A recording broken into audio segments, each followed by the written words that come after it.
Hello everybody and welcome back to Grimdark Minis.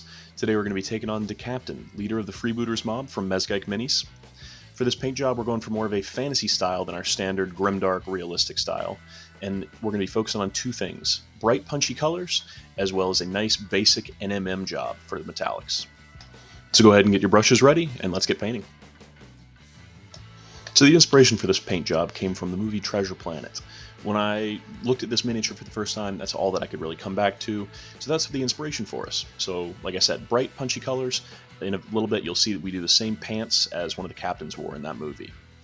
So to start with, we're going to go with the Citadel Orc Flesh for our base tone, same as a lot of our other paint jobs that we've done. But this time we're going to do a little bit different style, and instead of our purple shading, we're going to go with a Beal Tan Green shade. So by using the Beal Tan Green shade instead of a purple, we're going to be introducing more of a fantasy skin tone versus the more realistic kind of grimdark one that we've been going for in the past. No warmth here, just all cool colors. From there, we're going to go ahead and reintroduce our mid-tone Auric Flesh, just our base tone, just to bring back a little bit of that pop and vibrancy that might have been lost in the wash step.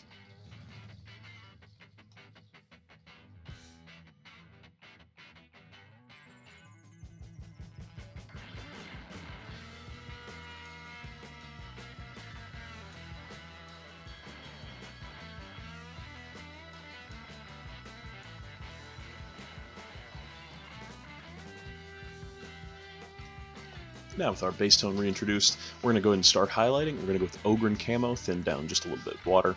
We're just going to be hitting about the top 50% of each muscles. We really want a bright, punchy green skin, so we're doing a little bit more of the highlight than we normally would on this.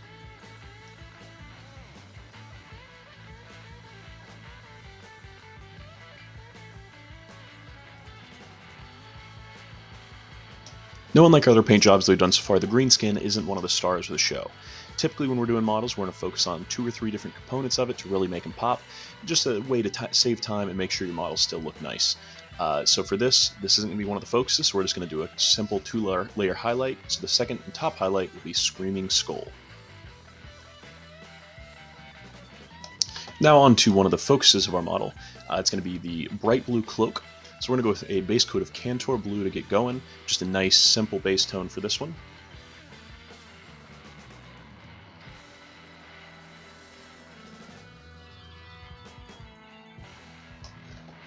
And for our shading, we're going to use a Nuln Oil wash. Just hit all of our recesses, specifically the deeper ones, just focusing that on there.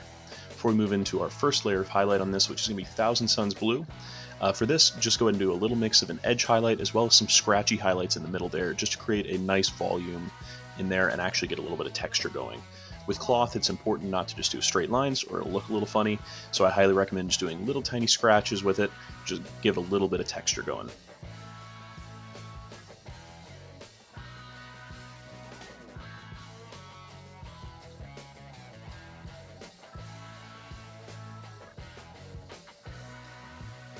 And with this first highlight, we were really looking to get about the top 60% of all the raised edges done. Really looking for bright, poppy colors, and that's how you do it. The next layer of highlight is going to be a Temple Guard Blue. Once again, just kind of stick to your edges, and then just slowly start working your way in with scratchy little highlights. This time covering about 40% of all of our raised surfaces, really focusing on the kind of the frills of the cloak, as well as the ripples on the back end of it. When Mezgike is doing these, he's doing a great job of actually giving a lot of sculpted detail on these. Makes it a lot easier to actually do a paint job. One of the things that drew me to these models in the first place was just the ease of painting, and this one really sings, especially in our style of nice, basic, nothing crazy, no hard to use techniques, just nice, easy brush control.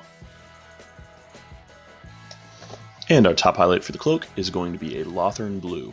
For this, cover about the top 20%. Once again, scratchy lines. It's going to really make a big difference in actually adding texture and making this look like it's actual fabric or some sort of colored leather versus just a flat metallic surface.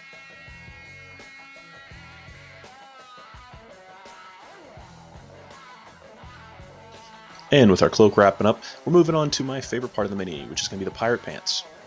For this, we're taking inspiration from Treasure Planet's John Silver. Nice stripy pants, just reminds me of a pirate, I don't know why. For this, we're going to do white and red stripes. For the reds, we're going to do Mephiston red. And then the biggest thing to keep in mind here is that when they're on your legs, it's not going to be straight lines. Make sure you're following your contours, add a little bit of a gentle curve in there just to simulate the bent fabric. It's not all going to be straight. For the highlight of the Mephiston Red, we're going to do Evil Sun Scarlet, just focusing on the top parts of the actual stripes that are more exposed to the sunlight, and make sure you don't forget your little goblin friend up top.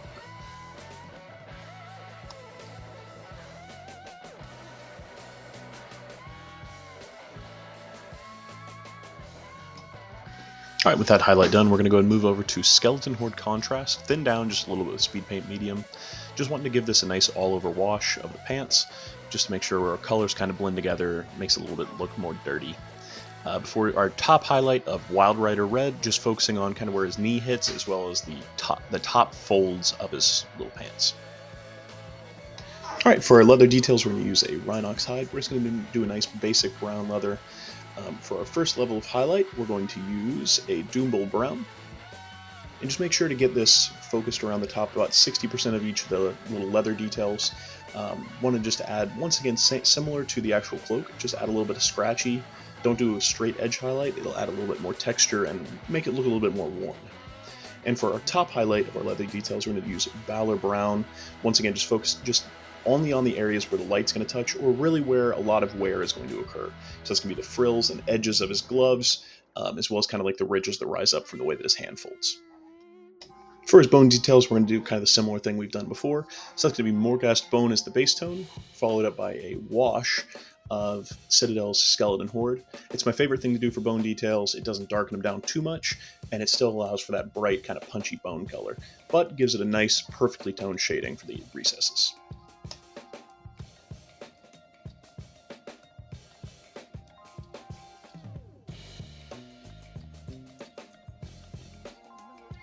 And once we've given our wash a minute to dry, we're going to go back in with Morghast Bone, just kind of clean it up, reintroduce a little bit of that brightness to where the sun's going to be impacting. Before we do our only highlight for this one, which is going to be Screaming Skull, targeted around the eye sockets, just different raised areas, hit the edges, that sort of thing.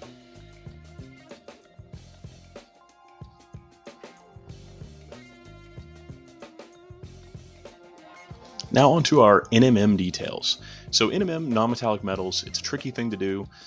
At the end of the day, it's a lot of just blending and going together. So for this, we're not really focusing specifically on where the light would realistically hit. We're more focused on just a general look. So for this, we're going to start out with a Storm Vermin fur, and then for our darkest and deepest areas, we're going to go with a Deathcore drab. So big thing with NMM is contrast. So we're wanting to contrast our bright, shiny bits of our metals with our kind of darker, more in shade bits. For this specific work, we're going for more of a dirty look. That's why I started with that mid-tone of the Storm Vermin fur. And then we're going for more of a greeny undertone rather than just like a bright and dark kind of scenario. So for the mid-tone highlight, we're going to have to go with a Citadel Administratum Gray. For this, just go more scratchy. And to start off with, we're just blocking in the areas of color that we want.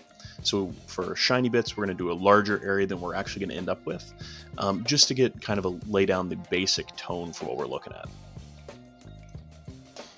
Now that we've got kind of our areas blocked out, we're going to go back in with the Administratum Gray, but this time watered down a pretty considerable amount. I normally do about 3-to-1 or so water to actual paint. And for this, we're just going to kind of just gently glaze in our color, start to blend in that and make that gradient. So for this, we're not going for a perfect NMM. For all these paint jobs, I'm kind of setting myself a basic amount of time. For this one, it's 3 hours, and then just working within the confines of that. It's just trying to make sure that I'm hitting the actual time benchmarks that I'm looking for. At the end of the day, you want to get a result that you're happy with, but you don't want to spend all day doing it a lot of the time. So set a time that you feel comfortable with, and just try to keep your jobs in there. And at the end of the day, if you're comfortable with it, if you're comfortable with it, great. If not, add a little bit of extra time, kind of do what you have to do. But for this, just slowly blending in the different colors just to smooth out that gradient before going in with our top highlight of White Scar, or just any other white color will work. For this, want to just make sure we're edge highlighting kind of everywhere where light's going to be hitting, as well as on the undersides. It'll really kind of sell that metal look of that bright, glinting edge. And then just slowly work our way down in the middle of each little bit of bright. For a little bit of actual shading in the middle, we're going to go with the Scrag Brown, watered down about 6-to-1 with water, just to operate as a really, really fine kind of glaze and wash. This will introduce like a little bit of a rust color to our metals. Just kind of dirty him up just a little bit more. After all, he is an orc. He's not going to have a perfect weapon, even though he is kind of a fantasy pirate space orc. And then last little bit of kind of shading is going to be with Army Painter Speed Paint's Lizard Folk Cyan mixed with Speed Paint Medium for, once again, just a little bit of a glaze. If you add a little bit of blues in, I feel like it contrasts really well against the bright white and just introduces a little bit of extra contrast. Now for gold metallic metal, we're going to go with a XV88 for the base tone, a really nice mid-tone for this, just a nice starting point. And for our first highlight in our gold, it's going to be Citadel's Valor Brown. Once again, with all these kind of paints, we're just wanting to water them down a pretty good amount just to increase the slight gradient that we're going to get while actually doing this. We don't want it to be fully transparent or it's going to look a little funny. So just going to go ahead and start doing the outside of these. Once again, not going for a super realistic thing, just trying to make sure that it's popping and looking a little bit like it should. So hit the middle bits of all of these areas, I would say about the middle 50 to 75%, just get a nice coverage with it before going into our next highlight of Averland Sunset. Once again, watered down. We're going to focus this more on the edges as well as kind of the middle, about 40% of each surface, just to give it that nice kind of goldy yellowness. We once again going for more of a fantasy feel on this, so bright punchy colors are going to look really good on it. And to finish off our golds, we're going to come back in with our white scar and just do a basic edge highlight, introduce just a little bit of white into some of the more flat panels just to give it a little bit of shine. And then there we go. That's our gold non-metallic metal. Now for our brass, for the actual bullet casings and that sort of thing that are hanging off, we're going to base coat with a Steel Legion drab. Just get nice, subtle, kind of off brown base coat. Then mix about 50-50 Steel Legion drab with Valor Brown, just to introduce just a little bit of a highlight.